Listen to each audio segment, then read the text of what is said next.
शांति, ओम शांति, ओम शांति,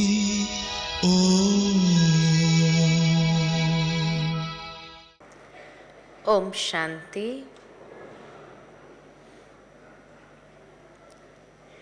बाप दादा की मधुर मुरली हम सभी ने कल शाम को सुनी, जिसमें बाबा की हम बच्चों में बहुत आशाएं हैं। नए साल की मुरली में भी बाबा ने यही आशाओं को व्यक्त किया कि बाबा की हम बच्चों में बहुत आशाएं हैं और अब बाबा समय अनुसार हमें तैयार देखना चाहते हैं। तैयार क्या, एवर रेडी। वैसे तो बाबा ने कल भी कहा कि बाबा जब हाथ उठवाते हैं तो सभी हाथ उठाकर बाबा को बहुत खुश कर देते हैं। बाबा जब पूछते हैं बच्चे तैयार हो, तो बहुत सहज हम हाथ उठा लेते हैं कि हाँ बाबा तैयार है, क्योंकि ये तो सभी जानते हैं कि अब इस कलयुगी दुनिया में कोई सार नहीं रहा है और उसमें भी अभी अंतिम समय चल रहा है। तो अंतिम समय में एकदम जब चारों ओर से हिसाब किताब आते हैं तो हर बच्चे के मन से यही आवाज़ निकलती है कि बाबा आप कब तक इस दुनिया में रहेंगे, आप कभी भी बुलाओ, हम आने के लिए तैयार हैं। ये एक वैराग जरूर आया है बच्चों के अंदर और ये वैराग ही शायद हमें एवर रेडी बनाने के लिए आधार बन जाएगा। परंतु जब एवर रेडी बाबा कहते हैं तो एवर रेडी का भावार्थ क्या? क्योंकि अभी इस पुरुषार्थ के हिसाब से अगर हम बच्चों को बाबा बुला भी ले तो हमारा इतना जमा का खाता है जो हम राजघराने के अधिकारी बन जाए। इसीलिए बाबा चाहता है कि मेरा हर बच्चा राजघराने के अधिकारी बन जाए, अच्छे पद को प्राप्त कर ले। तब बाबा ने कल ये होमवर्क भी हम बच्चों को दिया कि स्वराज्य अधिकारी कितना बने हैं ये देखना है, क्योंकि उसी के आधार से पता चलता है कि भविष्य राज्य अधिकारी कहाँ तक बनेंगे। परंतु अगर यहाँ पर अभी भी कर्मेंद्रिय के अधीन है तो हम तैयार कैसे हुए? एवर रेडी माना संपूर्ण स्वराज्य अधिकारी बन जाना, कि जिस समय जो इंद्रियों को ऑर्डर करो, वहाँ तक कि बाबा ने तो माइंड कंट्रोल के ऊपर कल बहुत सुंदर बात बताई कि अपने मन बुद्धि संस्कार के ऊपर भी इतना अधिकार प्राप्त हो जाए कि जैसे ये स्थूल कर्मेंद्रियों को ऑर्डर करते हैं, ऐसे ही हम अपने मन बुद्धि संस्कार के ऊपर भी अधिकार प्राप्त करते हुए उनको ऑर्डर में चलाएं। तो ये कहाँ तक तैयारी आई है कि अभी ऑर्डर दे और उसी समय मन व्यर्थ संकल्प चलाना बंद कर दे। जब तक हम मधुबन में होते हैं, इस भूमि के प्रभाव में होते हैं, तो यहाँ तो काफी हम अपने मन के ऊपर अधिकार प्राप्त कर लेते कि व्यर्थ से मुक्त हो जाते हैं। लेकिन जब इस भूमि के प्रभाव से बाहर निकलते हैं, उसके बाद हमारा इसके ऊपर अधिकार कितना होता है? या बार बार चाहते हैं कि व्यर्थ न चले, लेकिन समय, परिस्थिति, व्यक्ति हमें मजबूर करते हैं व्यर्थ चलाने के लिए। और जितना व्यर्थ हमारा चलता जाएगा तो एवर रेडी कैसे बनेंगे? इसलिए बाबा हम बच्चों को काफी समय से, पिछले 2 सीजन से ये कह रहे हैं कि अचानक का समय है और इस अचानक के समय में अब एवर रेडी बनना है। तो हम जो योग के द्वारा अपने अंदर शक्ति को जमा करते हैं, जितना व्यर्थ चलता है तो उतनी वो शक्ति अपने आप ड्रेन होने लगती है और फिर से हमें कमजोर कर देती है। तो इसलिए अब बाबा ये नहीं देखना चाहते कि बच्चे इतनी मेहनत करके जमा करें और वही जमा किया हुआ 1 घंटा व्यर्थ चला करके सारा खाता ही खत्म कर दे। तो एवर रेडी का मतलब है फुल स्टॉप लगाना। ये बाबा इस सीजन की मुरलियों में अलग अलग ढंग से हम बच्चों को कह रहे हैं कि 1 सेकंड में फुल स्टॉप लगे। ये नहीं कोशिश करते रहे और 2 दिन के बाद जाकर के फुल स्टॉप लगे या 2 हफ्ते के बाद जाकर के फुल स्टॉप लगे, नहीं। तो फुल स्टॉप भी कब लगेगा? फुल स्टॉप भी तब लगेगा जब फुल स्टॉक जमा होगा। फुल स्टॉक किन चीजों का जमा होना चाहिए? तो फुल स्टॉक जैसे बाबा कहते हैं सर्व शक्तियों का, और उसमें भी विशेष अष्ट शक्तियों का फुल स्टॉक हमारे पास जमा होना चाहिए। बाबा की एक मुरली याद आती है कि जिसमें बाबा ने कहा था कि बच्चे अष्ट रत्न की माला में आना हो तो वही आत्मा आ सकती है जिसके पास अष्ट शक्ति फुल होगी। ये अष्ट शक्ति जो है उसके अंदर सारी शक्तियां आ जाती है। जो भी अन्य शक्तियां हैं वो इन 8 शक्ति से ही कनेक्टेड है, और इसलिए बाबा ने कहा कि अष्ट शक्ति का फुल स्टॉक जमा होना चाहिए। दूसरा कि गुणों का स्टॉक फुल होना चाहिए। गुण सारे आ जाए, क्योंकि हमें सर्वगुण संपन्न बनना है, तभी एवर रेडी कहेंगे। तो उसमें भी आत्मा के मुख्य जो 7 गुण है वो 7 गुण फुल होने चाहिए, क्योंकि उसी से बाकी सारे गुण भी कनेक्टेड है। तो 7 गुण भी फुल और अष्ट शक्तियां भी फुल हो। तीसरा जो बाबा कहते हैं, ज्ञान का स्टॉक फुल होना चाहिए, क्योंकि तभी हम सही समय पर सही ज्ञान की पॉइंट को अप्लाई करते हुए पॉइंट लगा सकेंगे।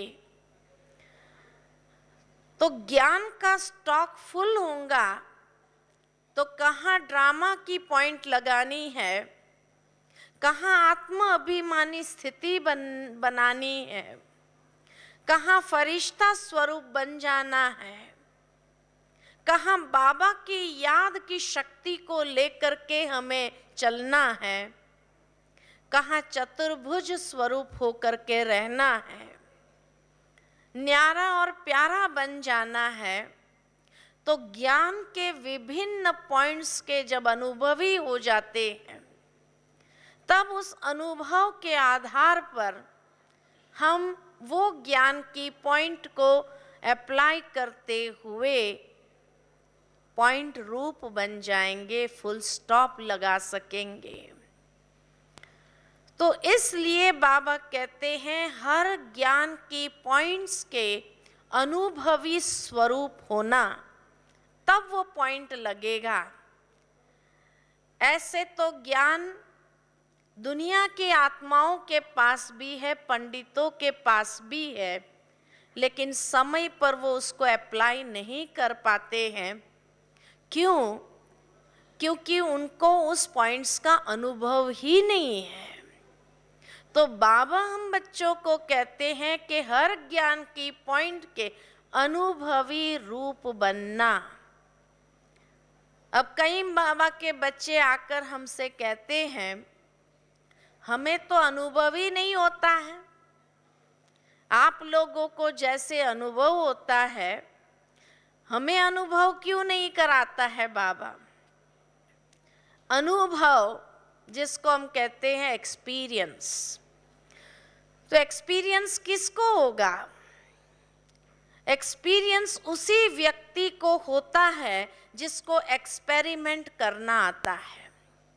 एक्सपेरिमेंट करो तो एक्सपीरियंस हो। आज जैसे स्कूल के अंदर विज्ञान के बच्चे जो होते हैं, विज्ञान की श्रेणी में पढ़ने वाले, साइंस लाइन में, तो उनको हर बात का एक्सपेरिमेंट करना पड़ता है। थियरी में पहले उनको बताया जाता है और थियरी में बताने के बाद उनको प्रैक्टिकल एक्सपेरिमेंट करना होता है, और उस एक्सपेरिमेंट करने से ही वो सारी बातें याद रह जाती है, क्योंकि एक्सपेरिमेंट किया तो एक्सपीरियंस मिल जाता है। तो जो बाबा के बच्चे कहते हैं कि हमें तो अनुभव ही नहीं है, तो इसका मतलब ये हुआ कि आप कभी एक्सपेरिमेंट करते ही नहीं हैं। योग का दूसरा नाम है प्रयोग। बाबा ने जो कुछ हमें थियरी में बताया है, थियरी के साथ साथ प्रैक्टिकल प्रयोग करना, ये जीवन रूपी प्रयोगशाला में, हमारी जीवन प्रयोगशाला है। तो इस प्रयोगशाला में जितना हम ज्ञान की हर पॉइंट के प्रयोग करते जाएंगे, उतना अनुभव प्राप्त होने लगेगा। तो इसीलिए जिसको अनुभव नहीं होता है, इसका मतलब वो प्रयोग ही नहीं कर रहे हैं, और जो प्रयोग ही नहीं करते हैं उसका योग कहाँ से लगेगा? जो प्रयोग करते हैं उसका रिजल्ट मिलता है, वो अनुभव मिलता है, तभी खुशी का पारा हमारा चढ़ता है, कि तभी हमें ये महसूस होता है कि नहीं, मैंने अनुभव किया है ये चीज को, यानी प्रैक्टिकल प्रयोग किया है। दुनिया के अंदर भी जो साइंस लाइन के स्टूडेंट होते हैं, उनका थियरी भी होता है तो प्रैक्टिकल भी होता है।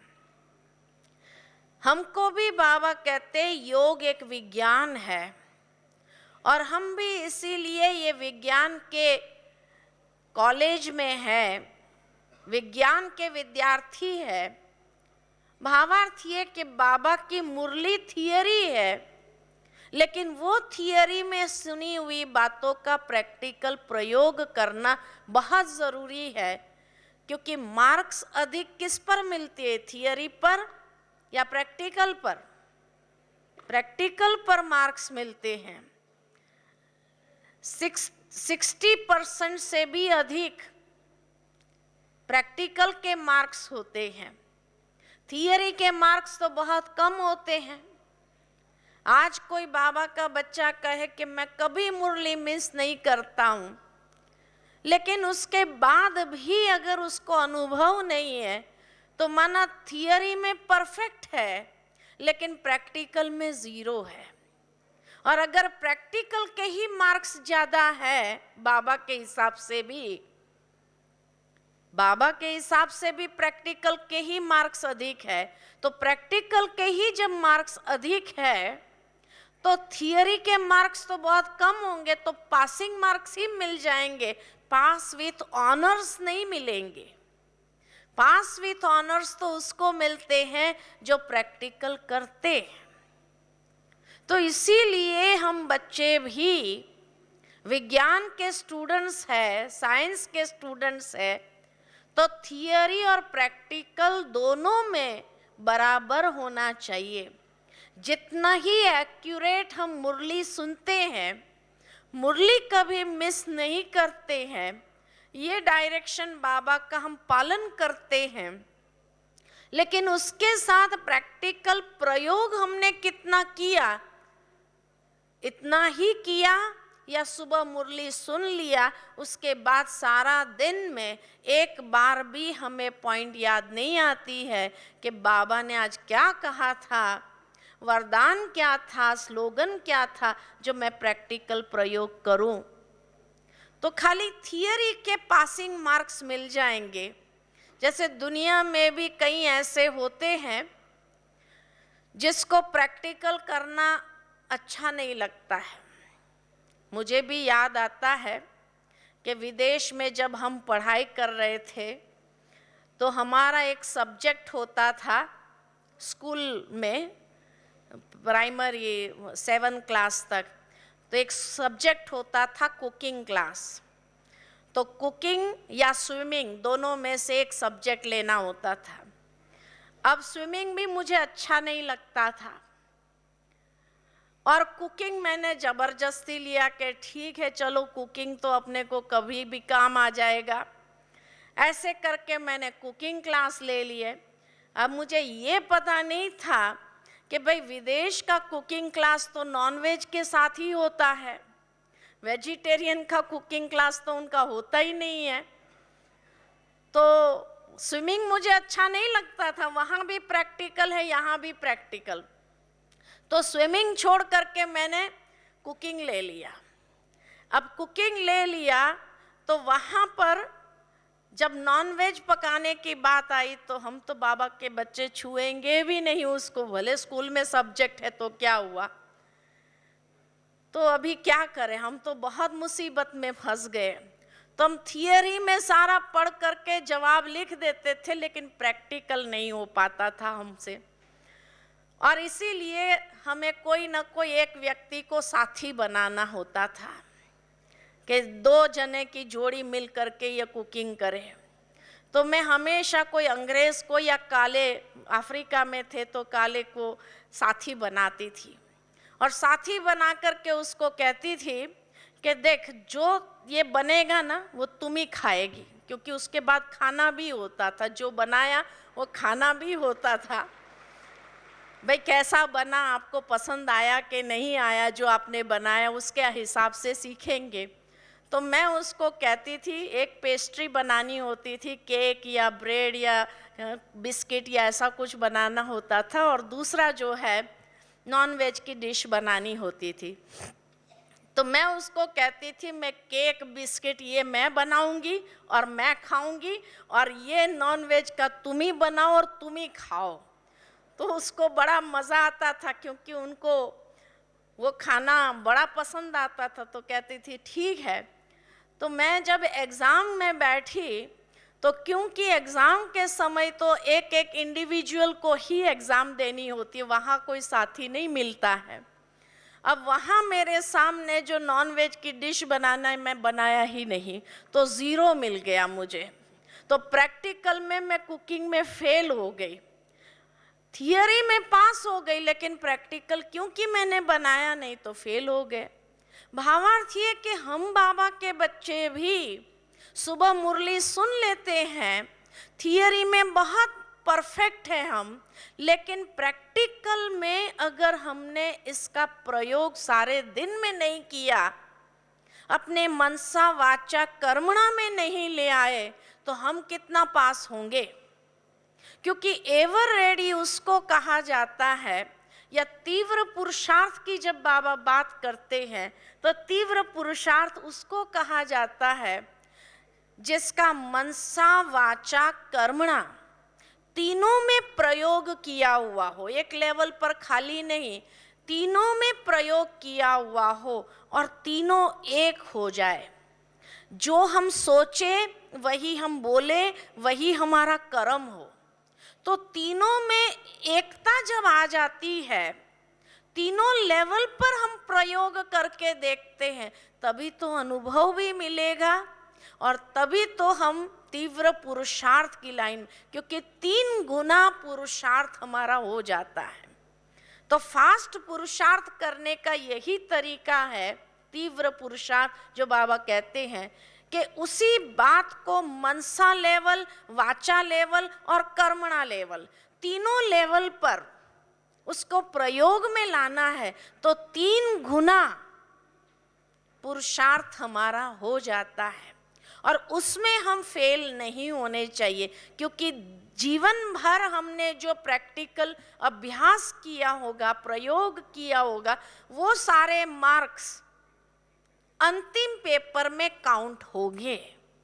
तो प्रैक्टिकल का मार्क्स बहुत जरूरी है, तभी तो दुनिया वाले भी नहीं तो कहने में छोड़ते नहीं हम लोगों को कि आप इतनी अच्छी बातें सुनने जाते हैं, लेकिन आप लोगों के जीवन में तो वो बातें होती नहीं है। उन्हें कहने का मौका क्यों मिलता है? क्योंकि भावार्थ ये कि हमने प्रैक्टिकल उसका प्रयोग किया ही नहीं अपनी लाइफ में, वो लाइफ दिख ही नहीं रही है। वो कहते हैं आप में कोई चेंज ही नहीं है ना। मुझे याद आता है कि एक बहन हमेशा अपने पति को कहती है कि भाई आप ज्ञान सुनने आओ, ज्ञान सुनने आओ, हर बात में उसको कहेंगे ज्ञान सुनने आओ। वो पति उसका कहे पहले मैं तेरे में तो परिवर्तन देखूं, पहले तेरे में तो परिवर्तन देखूं, तभी तो मुझे मन होगा कि मैं चलूं। अभी तक तुम्हारे अंदर कोई परिवर्तन मुझे नहीं दिखाई देता, क्योंकि हर मौका तुम्हें मिलता है तुम मुझे टॉन्ट जरूर मारती है, ज्ञान नहीं सुनते हो, ज्ञान नहीं सुनते। तो जब कोई भी मौका तुम छोड़ती नहीं है टॉन्ट मारने बिगर, हाँ, तो मैं कैसे समझूं कि तुम्हारा ज्ञान इतना अच्छा है? तो इसीलिए आज के बाद मुझे कहना नहीं, जब मैं तुम्हारे अंदर परिवर्तन देखूंगा मैं अपने आप चला आऊंगा सेंटर पर, मैं मान लूंगा कि हाँ ये भगवान का ज्ञान है, कि अगर तुम्हें परिवर्तन कर सका तो ये जरूर भगवान का ही ज्ञान होगा। भावार्थ ये कि अगर हमारे परिवार वालों को ही दिखाई नहीं देता है तो दुनिया वालों को तो कैसे दिखाई देगा। और आज हर एक इंसान दुनिया में प्रत्यक्ष प्रमाण चाहते हैं कि भाई आपके अंदर तो हम देखें, उसको कहते एवर रेडी। तीव्र पुरुषार्थ, 3 गुना पुरुषार्थ हमें मनसा वाचा कर्मणा लेवल पर ले आना है। और उसका हर बाबा की जिस दिन की मुरली सुनी उस दिन की मुरली का प्रयोग करते हुए हम तीनों लेवल पर अगर उसको ले आए तो एवर रेडी नहीं बनेंगे। तो इसीलिए कहा एवर रेडी का मतलब क्या। दूसरा एवर रेडी का मतलब है अब कारण को समाप्त करो और निवारण स्वरूप बनो। कई बार होता है बाबा कहते हैं बच्चे कारण देने में बहुत होशियार है, कुछ भी होता है कारण तुरंत सामने आ जाता है। ऐसा हुआ था ना बाबा को भी अमृत वेले योग में या नमः शाम के योग में कारण बता देते, बाबा आज नहीं हुआ, क्योंकि ऐसा हुआ था इसीलिए नहीं हुआ। बाबा ने एक मुरली में कहा था कि बच्चे बाबा भी कारण जानता है, लेकिन बाबा कारण अब सुनना नहीं चाहता है, क्योंकि हर कारण का एक निवारण भी होता है। इसलिए बाबा निवारण स्वरूप देखना चाहता है, कारण नहीं सुनना चाहता है। और होता क्या है कि जब हम कोई कारण दे रहे हैं, माना हम अपने अंदर आलस अलबेले संस्कार का पोषण दे रहे हैं, उसको पोषण दे रहे हैं उस संस्कार को। मान लो कि आपको किसी सेंटर की बहन ने कोई सेवा बताई और आप सारे दिन अपने ही कार्य में उलझे रहे, आप सेवा भूल गए। अब भूल गए, जब सेंटर पर आएंगे बहन जी पूछेंगी और आपको याद आया कि अरे बहन जी ने मुझे ये सेवा बताई थी लेकिन मैं तो भूल गया, अपने ही बातों में उलझा रहा। अब क्या करेंगे? तुरंत अंदर कारण ढूंढना चालू कर देंगे कि अभी ये बताना पड़ेगा, ये बताना। 10 कारण हमारे पास तैयार हो जाते हैं। और जैसे ही हम गए और बहन जी ने पूछा कि वो सेवा हुई, तो आप वो कारण की लिस्ट जो तैयार किया हुआ है वो कारण की लिस्ट बता देते हैं।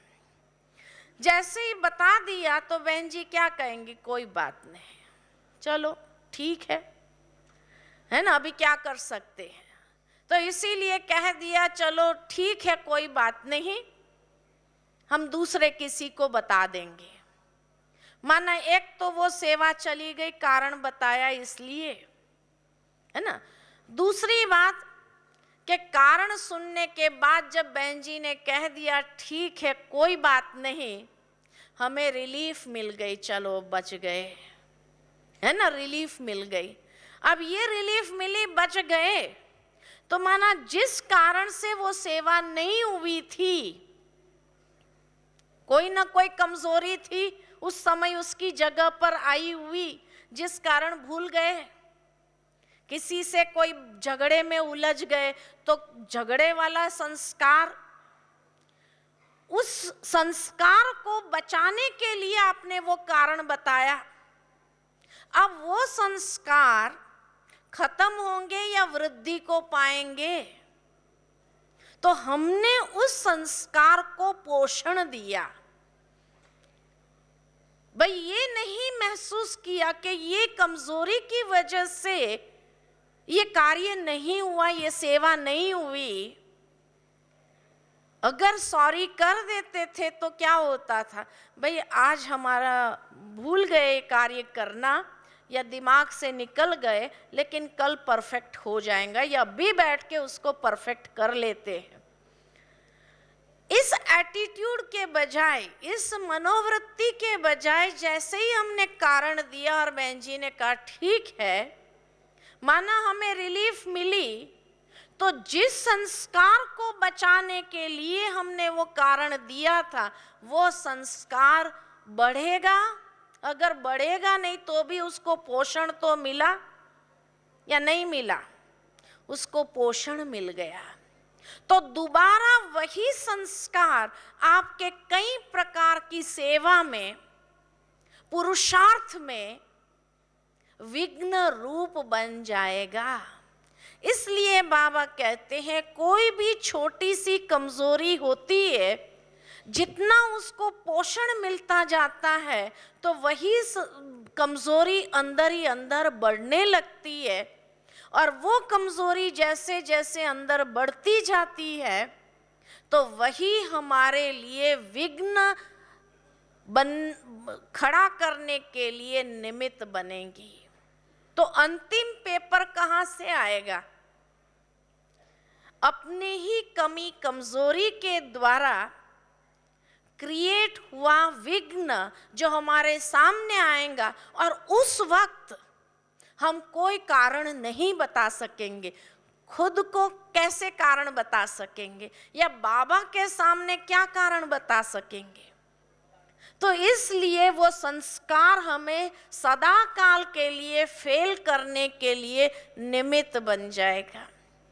भावार्थ ये कि जब वही विघ्न अपनी ही कमजोरी के द्वारा खुद के सामने इतना बड़ा स्वरूप में खड़ा हो गया, उस समय क्या कारण बताएंगे?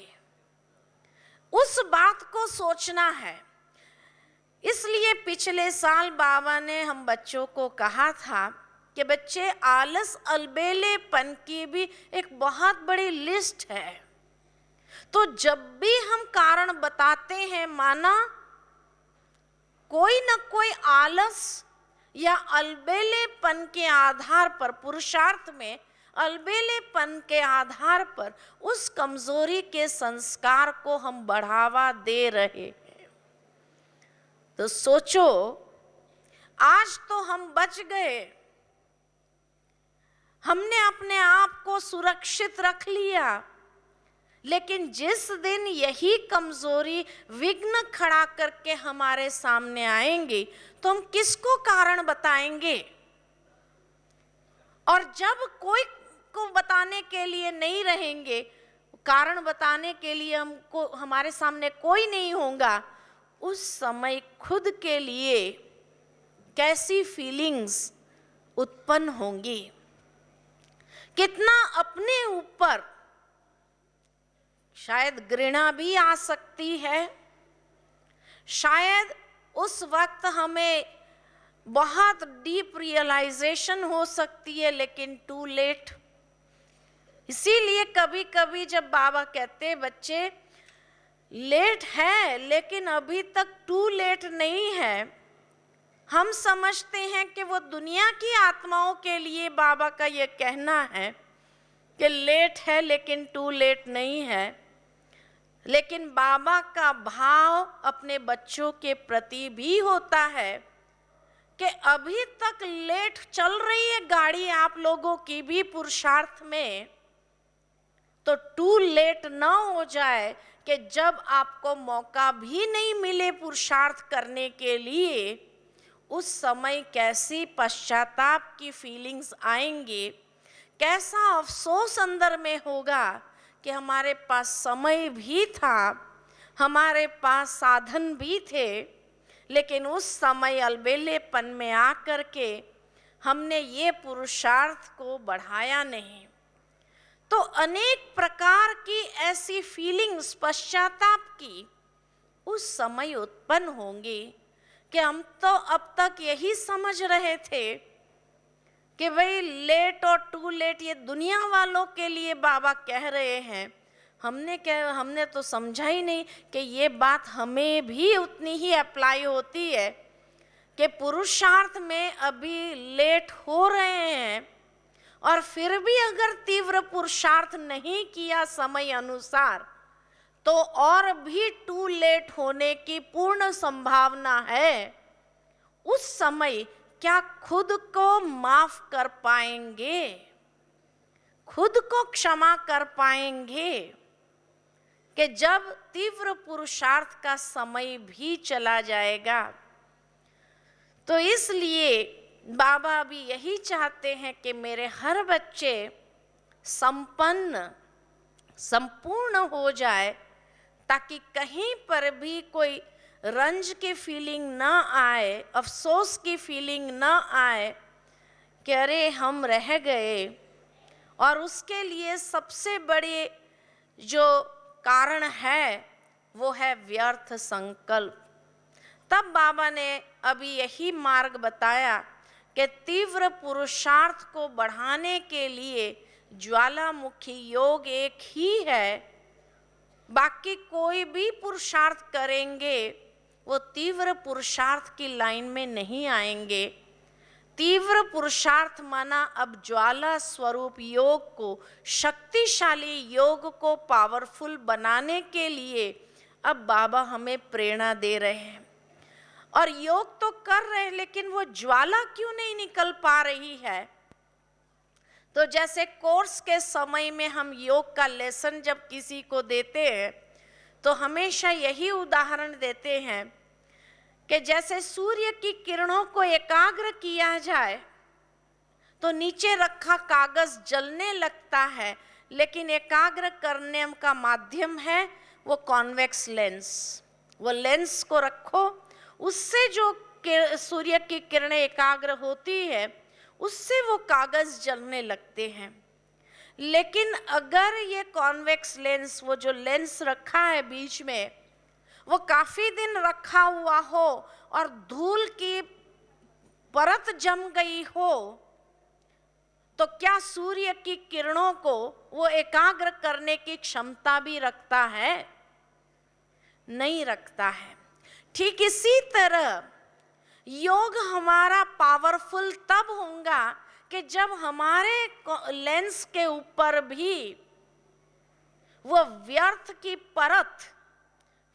की परत इतनी जमी हुई है कि उस कारण से शिव बाबा की किरणें जो ले रहे हैं वो एकाग्र होकर के हम तक वो ज्वाला का काम नहीं कर रही है, जो वहां से जलाने का काम करे और अपने विकर्म दग्ध हो जाए और हम वो तीव्र पुरुषार्थ करके तैयार हो जाए।